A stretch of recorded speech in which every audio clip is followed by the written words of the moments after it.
গত কয়েকদিন আগে ময়নাতে একটি সভায় বক্তব্য রাখতে গিয়ে পুলিশের বিরুদ্ধে একাধিক অভিযোগ তুললেন ময়না বিধানসভা কেন্দ্রের বিজেপির বিধায়ক অশোক দিন্দা। তিনি বলেন, প্রত্যেকদিন যে হারে পুলিশ বিভিন্ন রাস্তার মোড়ে মোড়ে দাঁড়িয়ে মৎস্যজীবীদের গাড়ির কাছ থেকে টাকা তোলেন, সমস্ত তথ্য প্রমাণ স্বরূপ রয়েছে।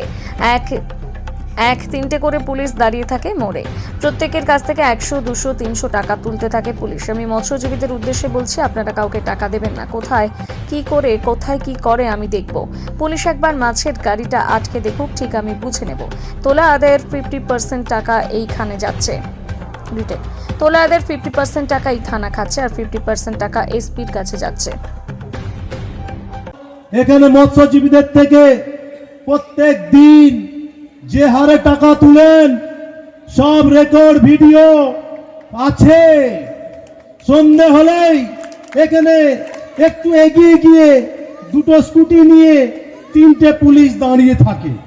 3টে পুলিশ, ঠিক আছে, পার গাড়ি থেকে 100, 200 করে টাকা তুলতে থাকে। আমি মৎস্যজীবী সবাইকে বলছি, দেবেন না।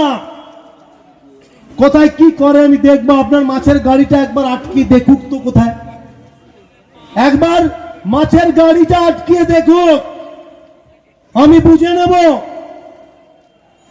আমি মৎস্যজীবীর লোকেদেরকেও বলেছিলাম যে দিও না পয়সা, তুমি দিচ্ছ 50% এই থানায় থাকছে, 50% এসপির কাছে যাচ্ছে, এসপির কাছে 15-20% থাকছে, বাকিটা তারপরে যাচ্ছে ওই হরিশ মুখার্জি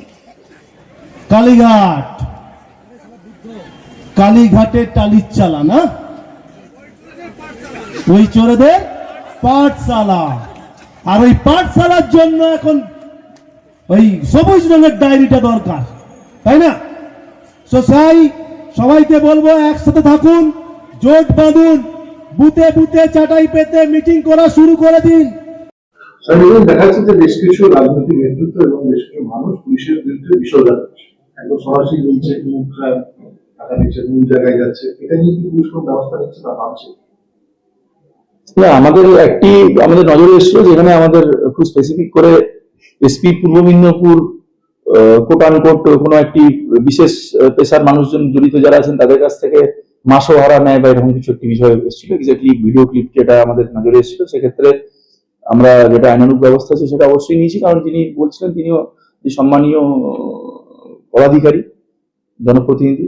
তো সেক্ষেত্রে যেটা কোর্টের থ্রু দিয়ে পারমিশন নিয়ে আমরা, যেটা এখন 179 যে বিএনএসএস হয়েছে সেই অনুযায়ী আমরা তাকে নোটিশ করেছি, যদিও তিনি সময় চেয়েছেন বা এখনো উপস্থিত হননি। নিশ্চিতভাবে আমরা এটা তো অবশ্যই বলবো যে আমাদের কাছে সম্মানটা অবশ্যই খুব গুরুত্বপূর্ণ আছে। এই ধরনের যদি কিছু থাকে সেটাতে যেটা আইনানুগ ব্যবস্থা আছে, যাতে নাগরিকের আস্থা বিপুল পরিমাণে নষ্ট না হয়, এবং আমরা যারা অন্তত সম্মানের জন্য আমরা কাজ করার চেষ্টা করি, তাদের জন্য সেটা থাকে সেই মোরালটা। তো সেক্ষেত্রে যেটা আইনের প্রভিশন আছে আমরা অবশ্যই করার চেষ্টা করব।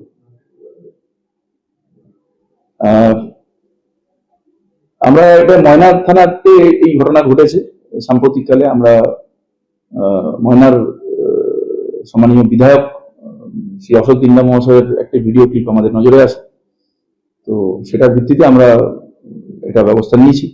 এবং আমরা অবশ্যই এটা বলবো যে এই ধরনের যদি কোনো এটা সবারই আমাদের একে অপরের প্রতি থাকা উচিত, যে একটা চেয়ারকে বেসলেসলি এইভাবে বিলো দ্য বেল্ট অ্যাটাক করাটা বোধহয় খুব বাজে প্রবণতা।